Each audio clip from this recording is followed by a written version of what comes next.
최고위 시작하겠습니다. 어제 국토부 장관이 국회에 출석한 자리에서 전월세 문제가 상당히 심각하다고 인정했습니다.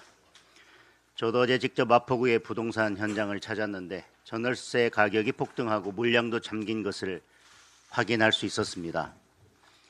11호 대책을 시행할 때부터 충분히 예견됐던 문제임에도 불구하고 이재명 대통령이 기적의 논리를 운운하며 억지를 부리고 야당과 전문가들의 지적을 무시한 결과입니다. 그런데도 여전히 이 정권은 거꾸로만 가고 있습니다. 이제 주담대 연장까지 막겠다고 합니다. 토어제와 대출 규제로 팔고 싶어도 팔지 못하는 상황이어서 빚을 못 갚은 경매 물건들이 쏟아져 나올 수도 있습니다. 전세는 더 씨가 마르고 월세는 더 폭등할 것입니다. 규제가 아니라 제대로 된 공급을 늘려야 합니다. 상가를 집으로 바꾸겠다는 황당한 정책이 아니라 재개발, 재건축부터 풀고 실효적인 전월세 정책을 내놓아야 합니다. 부동산은 정치가 아니라 1호 민생 과제입니다. 국민의힘은 지방선거 1호 공약으로 수도권 반값 전세와 출산 연동형 주거대출을 포함하여 현장에 맞는 부동산 정책들을 내놓았습니다. 이재명 정권이 망쳐놓은 부동산 시장, 국민의힘 지방정부가 바닥부터 바로잡겠습니다. 이번 지방선거는 부동산 정책 바로잡는 선거입니다. 이재명 대통령이 부산 글로벌 허브도시 특별법에 대해 포퓰리즘적 의원 입법이라고 비난했습니다.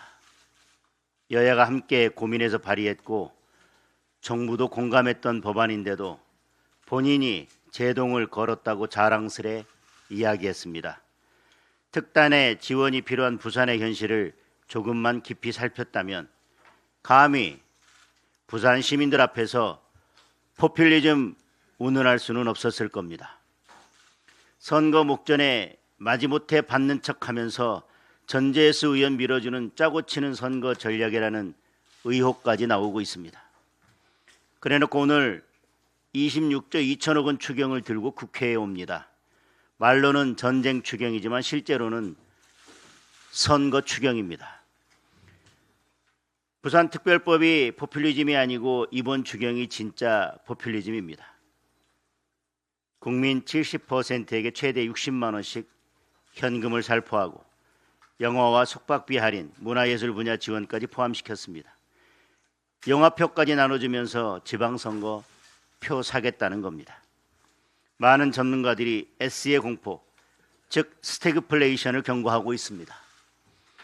환율은 여전히 1,500원을 훌쩍 넘기고 있고 물가와 금리도 하늘 높은 줄 모르고 치솟고 있습니다. 돈을 풀면 인플레이션의 속도는 더 빨라지고 풀린 돈이 부메랑이 되어 민생을 강타할 것입니다. 지방선거만 끝나면 보유세 올리고 담배값, 소주값 올리고 설탕세까지 만들어서 그 돈의 몇 배를 걷어갈 것입니다. 추경을 할 수밖에 없는 상황이라면 현금 살포 추경이 아니라 핀셋 지원 추경이 되어야 합니다. 우리 당은 사업 하나하나 꼼꼼히 검토해서 선심성 예산은 걸러내고 나라와 국민에 도움이 되는 알짜 추경이 되도록 만들겠습니다. 유엔 인권이사회가 24년 연속으로 북한 인권 결의안을 채택했습니다. 북한이 강제노동에 대해 반인도 범죄인 노예화라고 지적했고 김정은의 적대적 두 국가 선언이 이산가족을 포함한 인권 상황에 부정적이라는 내용도 포함됐습니다. 공동 제안국 동참을 놓고 북한의 눈치를 살피던 정부가 막판에 이름을 올린 것은 그나마 다행입니다. 우리 헌법상 북한 주민은 대한민국 국민입니다. 평소 인권을 입에 달고 사는 더불어민주당 정권이 김정은의 폭정으로 고통받는 동포들을 외면해서는 안 될 것입니다. 그런데 더불어민주당은 북한인권법 제정 10년이 지나도록 북한인권재단 출범조차 가로막고 있습니다. 북한 동포들의 고통은 외면하고 김정은의 심기만 살피고 있는 것입니다. 북한 인권 상황을 개선하는 것은 통일을 준비하는 차원에서도 매우 중요한 과제입니다. 김정은 눈치 그만 살피고 국제사회 북한 인권 개선 노력에 적극 동참하기 바랍니다.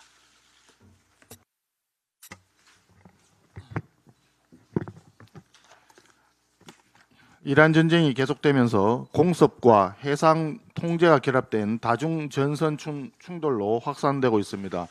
이에 따른 에너지, 물류 충격이 현실화되면서 나프타 수급 불안, 쓰레기 봉투 풍기 등 국민 일상에도 영향이 나타나고 있습니다. 전쟁이 종료되더라도 해협 정상화와 경제 회복에는 상당한 시간이 필요하다는 것이 전문가들의 공통된 지적입니다.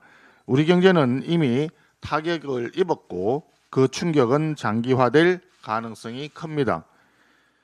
그런데 금년도 본예산 편성의 전제는 이렇습니다. 성장률 전망 2%, 환율 1380원, 국제유가 64달러. 그러나 이러한 작년 가을 당시에 예산 편성 전제가 되는 전망은 이미 무너졌습니다. 국제기구에서는 금년도 우리나라 성장률 1.7%를 전망하는 것도 벌써 나왔습니다.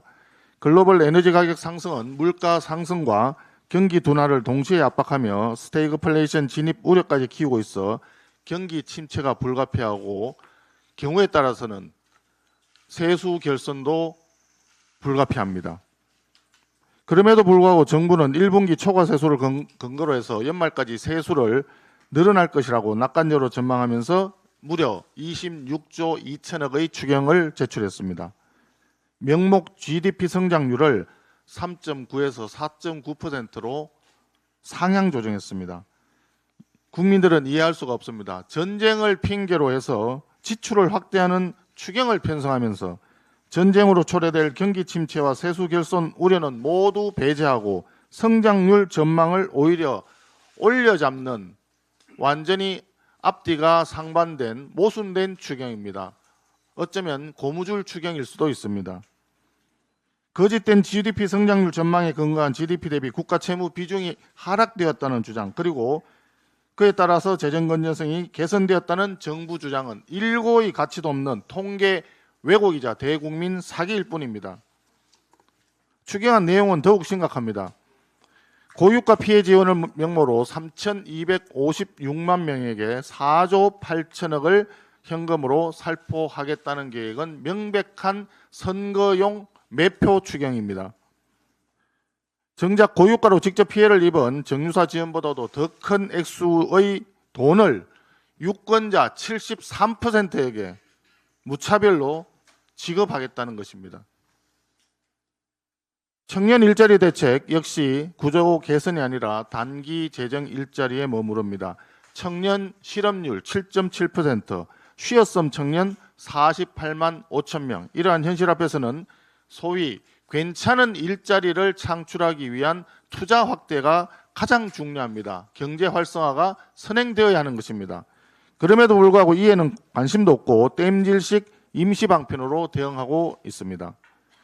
작년 본예산 심사 시에 적절성이 문제가 되어서 축소되었던 사업을 이번 추경에서 무려 20배 넘게 뻥튀기해서 제출한 사업도 있습니다. 국민들께서 이게 납득이 되시겠습니까? 감사원 감사에서 지적이 되었던 소규모 태양광 사업 문제가 많습니다. 그런데 이번에 아파트 베란다 태양광 사업이라는 명목으로 250억 원이 다시 등장했습니다. 과거 부실과 비리 논란을 낳았던 사업들을 재탕 삼탕으로 가져온 것입니다. 여기에 독립영화 제작비 등 특정 단체를 위한 재정 나눠먹기 사업, 영화, 공연, 숙박 할인 지원처럼 전혀 시급하지 않은 포퓰리즘성 매표 정책이 추경에 반영되어 왔습니다. 전쟁으로 인한 경제 위기 속에서 절박함은 전혀 찾을 수 없는 참으로 한가로운 추경 사업입니다. 경제 상황에 대한 위기의식도 없고 재정 운용에 대한 책임감도 찾아보기 어려운 민생 파탄 추경, 위기 대응이 아니라 선거용 매표 추경, 재정 나눠먹기 추경, 전쟁 핑계 추경이 문제가 심각합니다. 지금 필요한 추경은 성장률 하향을 반영한 세입 경정, 그리고 불필요한 사업에 대한 구조조정, 에너지, 운수, 청년을 중심으로 한 정밀한 핀셋 지원입니다. 국민의힘은 철저한 추경 심사를 통해서 산업 경제와 민생을 지켜나가겠습니다.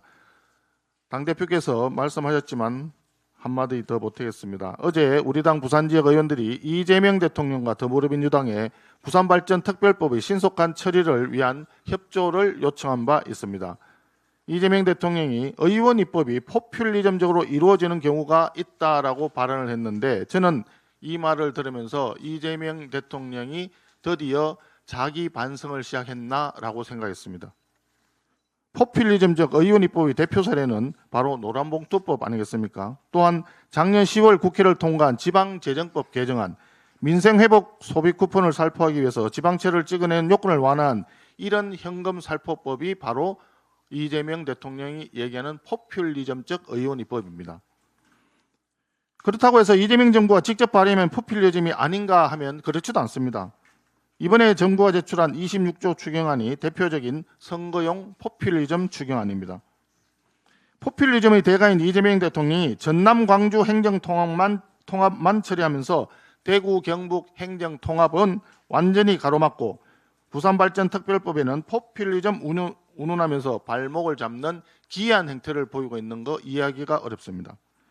이재명 대통령은 전쟁 핑계로 선거 추경하고 이제 포퓰리즘 핑계로 부산발전특별법의 발목을 잡는 핑계 정치 중단하기 바랍니다. 그리고 더불어민주당은 더 이상 부산 시민들을 혼란에 빠뜨리지 말고 부산발전특별법 신속 처리를 당론으로 확정짓기 바랍니다. 예, 최고위원 신동욱입니다. 두 대표께서 언급을 하셨습니다만 이재명 대통령이 포퓰리즘을 언급하는 이 정말 기이한 상황에 대해서 제 나름의 생각을 좀 말씀을 드려야 할 것 같습니다. 지난 월요일 날 국회 법사위가 열렸는데 저희는 당연히 부산특별법이 행안위를 통과했기 때문에 법사위로 올라올 거라고 생각을 했습니다. 그런데 오지 않았습니다. 이유는 숙려기간을 거치지 않았기 때문이라고 합니다. 민주당에게 숙려기간이라는 건 없습니다. 본인들이 하고 싶으면 하고 하기 싫으면 안 하는 겁니다. 그런데 갑자기 부산발전특별법에 대해서 숙려기간을 핑계로 법사위에 올리지 않았는데 그 이유가 이재명 대통령의 반대 때문이다라고 이렇게 설명이 나왔습니다. 근데 참 뭐라고 얘기해야 될까요? 참 웃기지 않습니까? 대한민국을 포퓰리즘 재정의 유혹 속으로 끊임없이 빠뜨린 사람이 바로 본인인데 지금 와서 무슨 포퓰리즘을 얘기를 합니까? 이 발언은 부산이 가지고 있는 대한민국의 중요도, 그리고 동북아의 전진기지로서의 부산의 전략적 가치, 이런 부분에 대한 아무런 이해도 없는 것이고 또 부산 시민들을 우롱하는 것이기도 합니다. 이 법은 갑자기 선거를 앞두고 나온 것이 아니고 2년 전에 이미 부산 민주당 지금 후보로 거론되고 있는 전재수 의원과 이현성 의원이 공동 발의해서 2년 동안 지금 통과가 안 됐던 겁니다. 그리고 강원특별법도 있고 전북특별법도 있습니다. 그런데 갑자기 부산발전특별법을 왜 포퓰리즘이라 그러면서 반대할까요? 저는 이런 생각을 해봅니다. 얼마 전에 광주 전남 통합법안이 법사위에 올라왔을 때 처음에는 광주 전남과 대구 경북을 한꺼번에 통과시키자고 하던 민주당이 갑자기 대구 경북은 빼고 광주 전남만 통과를 시켰습니다. 그러면서 지역 여론이 반대하는 여론이 있기 때문에 대구 경북은 안 된다는 터무니없는 이유를 들었고 그 이후에 저희 당이 여러 차례 법사위 상정을 요구했습니다만 지금까지도 들어주지 않고 있습니다. 그 이유가 뭘까요? 저는 지방선거용 전략이라고 생각을 합니다. 부산특별법에 대한 반대 입장을 밝힌 이후에 전재수 후보가 갑자기 당정청과 잘 협의하겠다라는 발언을 했습니다. 그리고 며칠 전 대구시장 출마를 선언한 김부겸 전 총리가 대구 경북 통합 문제에 대해서 본인이 나서보겠다는 취지로 얘기를 합니다.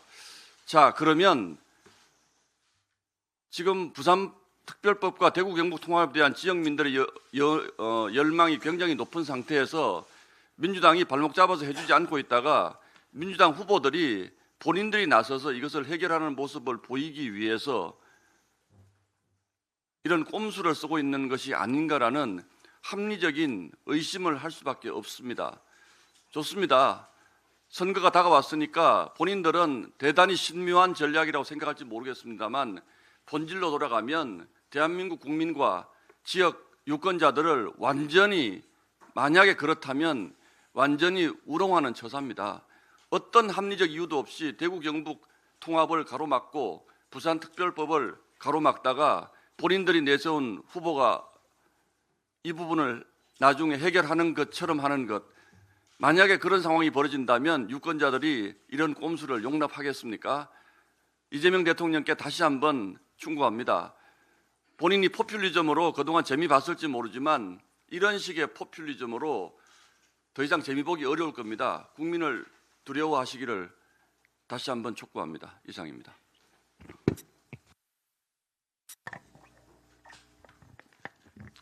네, 최고위원 김민수입니다.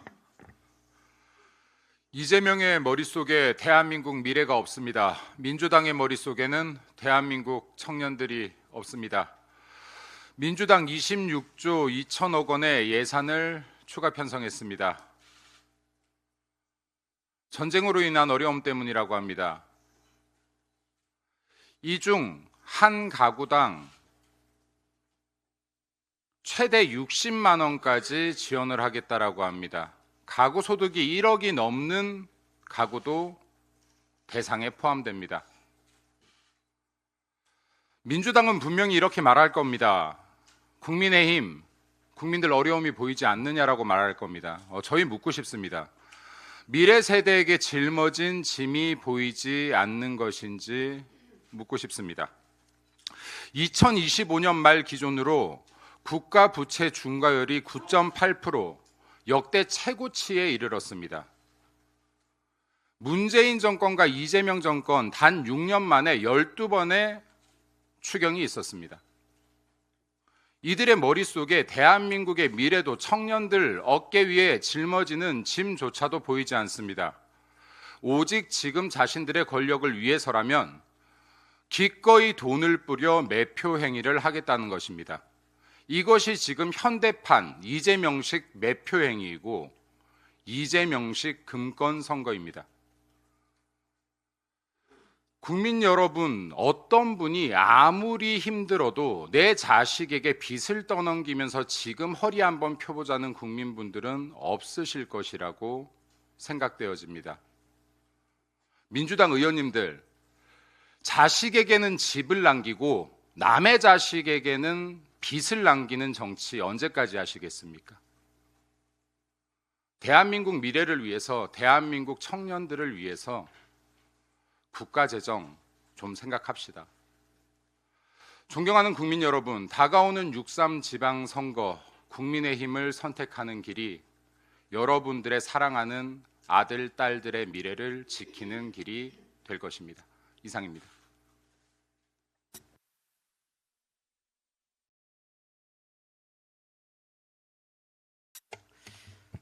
네, 이틀 전 31일이었죠.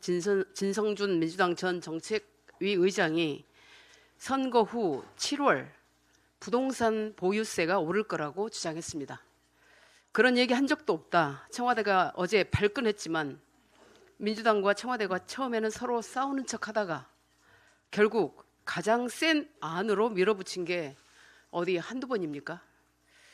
민주당이 먼저 툭 던져서 시장 반응을 보고 청와대가 못 이기는 척 수용하면서 헌법을 질밟고 시장을 초토화해 온 게 어제 오늘의 일입니까? 정부 여당의 계산은 분명합니다. 선거 앞두고 나라 살림이야 어찌됐든 추경에 지원금에 피 같은 예산으로 선심 펑펑 쓰고 선거 끝나면 세금 올려서 그 구멍을 메우겠다는 겁니다. 집권 세력의 책임감이라고는 전혀 찾아볼 수가 없습니다. 심지어 이틀 전 이재명 대통령은 비상대권을 거론하면서 필요하면 긴급 재정명령을 쓸 수도 있다고 했습니다. 국회 동의받지 않고 마음껏 예산 갖다 쓰겠답니다. 자기들 돈입니까? 국민 돈이고 다음 세대가 쓸 돈입니다. 1997년 IMF와 2008년 금융위기 때도 사용하지 않은 대통령 긴급 재정명령까지 꺼낸 이유가 뭐겠습니까? 첫째는 지방선거 전까지 추경과 각종 지원을 미끼로 표심을 끌어오겠다는 심산입니다. 둘째는 현 시국을 비상대권까지 발동해야 하는 준전시 상황으로 규정해 선거 프레임을 바꾸겠다는 겁니다. 대외 위기가 크면 클수록 대통령과 여당 지지율이 오르고 선거에서도 유리하다라는 정치 바이블에 따른 것입니다. 국가의 공적 자산을 주머니 속 공깃돌 삼아 자기들 선거에 이용하는 민주당의 전형적 수법입니다. 국민 세금을 올리는 것이 정당화되려면 사용이 합리적이고 부과가 공정해야 합니다. 그러나 지금 민주당은 위기를 부추기고 공포를 자극하면서 국민이 그런 생각을 못하도록 만들고 있습니다. 자, 정부가 어제 국무회의에서 의결한 추경 26조 중 4조 8천억 원을 계획대로 3,500만여 명에게, 국민에게 각각 10만 원에서 60만 원까지 지급하게 되면 연 1억을 버는 가구까지 지원받는 경우도 생깁니다. 이것이 취약층 지원입니까? 선거용 현금 살포 아닙니까? 인플레이션이 커지면 그때는 또 어떡할 겁니까? 이번 현금 살포는 우리 경제에 큰 짐이 될 겁니다. 또한 이번 지방선거에서 여당에게 던지는 한 표는 증세 청구서이자 세금 폭탄으로 그대로 돌아올 겁니다. 이상입니다. 청년 최고위원 우재준입니다. 최근 정원호 전 성동구청장을 둘러싼 이른바 칸쿤 출장 논란이 국민적 의혹으로 확산되고 있습니다. 여성 공무원과의 해외 출장 동행 문제입니다. 정원호 캠프 측에서는 여러 명이 함께한 공식 일정이자 경유 목적으로 들른 것이라고 해명하고 있지만 국민 여러분께서 주목하는 지점은 따로 있습니다. 국외 출장 중에 왜 하필 신혼여행 1순위 휴양지인 칸쿤을 경유지로 선택해야 했으며 심지어 경유지까지 2박 3일이나 머물러야 했던 이유는 무엇입니까? 머무르고 있던 멕시코 메리다에서 6시간이나 버스를 타고 약 300km를 떨어진 휴양지 칸쿤까지나 가서 수행해야 했던 그 대단한 업무는 도대체 무엇입니까? 심지어 해당 여직원의 성별이 남성으로 표기돼 대외적으로 공개된 정황이 드러났고 함께 출장을 다녀온 해당 직원은 임기제 다급에서 가급으로 초고속 승진하여 다시 채용됐습니다. 임기제 다급은 일반적으로 7급 주무관에 해당하는 직위이고 가급은 4급 서기관에서 5급 사무관 수준의 대우를 받는 자리입니다. 역대급 성과로 충주시 유튜브를 급성장시켜 전 국민이 다 아는 충주맨 김선태 주무관도 7급에서 15년가량 근속해야 승진하는 6급 자리를 7년 만에 올라 비판을 받았는데 출장을 다녀온 지 얼마 지나지 않아 몇 계단이나 뛰어넘어 파격적으로 승진한 것이 과연 상식적이라고 할 수 있습니까? 그렇다면 이 문제를 어떻게 풀어야 하겠습니까? 답은 간단합니다. 공직자의 국외 출장을 둘러싼 의혹입니다. 일정표가 있고 결과 보고서가 있고 사진이 있고 회의 자료가 있고 공식 기록이 모두 남아있을 수밖에 없는 것입니다. 시원하게 공개하면 됩니다. 누구와 어디서 무엇을 했는지 국민이 납득할 수 있도록 투명하게 밝히면 단번에 정리될 문제입니다. 여직원이랑 둘이 휴양지를 간 게 아니면 칸쿤에서 누구랑 무슨 일을 했는지 설명하시면 됩니다. 출장에 동행했던 직원이 파격적으로 승진한 사실 또한 똑같습니다.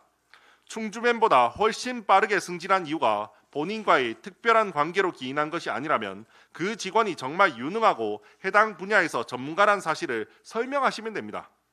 채용 과정에서 검토했던 이력서는 물론 근거 서류만 공개하면 모든 의혹은 속 시원하게 해소될 것입니다.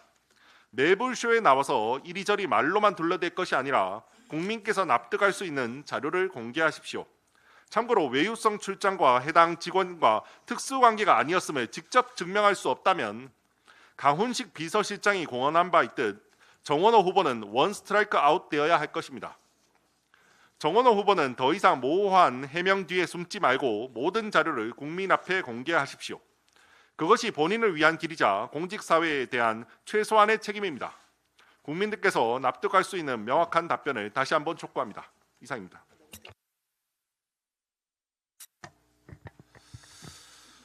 이 되로 받고 말로 빼앗기는 현실을 한 번 더 말씀드려야 될 것 같습니다. 민주당은 민생지원금 지급을 포함해서 26조 원 규모의 지방선거용 추경을 이번에 통과시킨다고 합니다. 이 말은 뒤집어 보면 26조 원을 지방선거를 위해 세금으로 더 걷어들이거나 추가로 빚을 더 내겠다는 의미입니다. 사람이 살면서 제일 두렵고 무서운 것이 두 가지가 있다고 합니다. 하나는 저승사자이고 다른 하나는 세금이라고 합니다. 간절히 피하고 싶지만 절대 피해갈 수 없다고 합니다. 연간 우리나라 국민 1인당 세금과 연금, 건강보험료 부담액은 약 1,400만 원입니다. 그중 순수 세금은 대략 1,000만 원입니다. 작년에 1인당 국민소득이 약 5,500만 원이니까 1년 소득의 25%, 곧 4분의 1은 써보지도 못하고 내야 됩니다.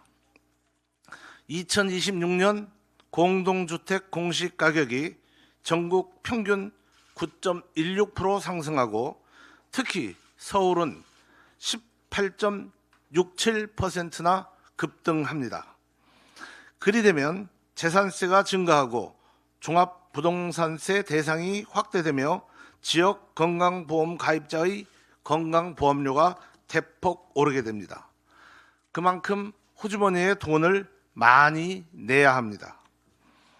참고로 공동주택 공시가격 상승률은 2024년에는 전국 평균 1.52%, 서울은 3.25%였고 2025년 전국 평균 3.65%였습니다. 서울을 기준으로 해서 보면 2024년 상승률의 약 6배 정도가 금년에 상승합니다. 문재인 정부 시절 급격히 치솟았던 상승률은 정권이 바뀐 후 급격히 하락했지만 이재명 정부 들어 또다시 급등하고 있습니다. 2024년 12월 폐지 확정되었던 금투세도 5천만 원을 초과하는 수익에 대해 22% 세금을 부과할 예정이라고 합니다. 또 2026년 법인세율을 최고 25%까지 인상한다고 합니다. 법인세가 인상되면 기업은 투자와 고용을 축소하고 제품 가격에 세금 부담을 반영합니다.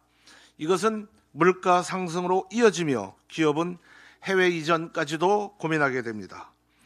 일자리가 줄어들고 자영업자와 서민들의 삶은 더욱 힘들어집니다. 이 정부 출범 1년도 안 되었는데 민생지원금 때문만은 아니겠지만 세금과 준조세 성격의 돈을 가차없이 팍팍 걷어들이고 있습니다. 민생지원금 쬐끔 받은 후에 세금과 치솟는 물가로 그나마 괜찮았던 우리의 편안한 삶은 왕창 빼앗기게 되는 이 피할 수 없는 현실을 우리는 어찌하면 좋겠습니까? 이상입니다. 이재명 대통령이 최근 공정위가 전속 고발권을 가지고 있는 공정거래 사건에 관하여 지방정부에도 고발 요청권이 아니라 직접 고발권을 주는 방향을 검토하라고 지시했습니다. 그러나 담합행위와 시장 지배적 지위 남용 같은 공정거래 사건은 일반 형사사건과는 달리 시장 구조와 경쟁 제한 효과, 소비자 피해, 경제 전반에 미치는 파장까지 종합적으로 따져야 하는 고도의 전문 영역입니다. 그래서 전속 고발권은 공정위가 먼저 조사하고 행정 제재로 충분한지 아니면 형사처벌까지 필요한지를 전문적으로 판단하라는 취지에서 도입된 제도입니다. 이러한 이유로 독점 규제 및 공정거래에 관한 법률에서는 고발 요청권마저도 검찰총장, 감사원장, 중소벤처기업부 장관, 조달청장에게만 한정하고 있습니다.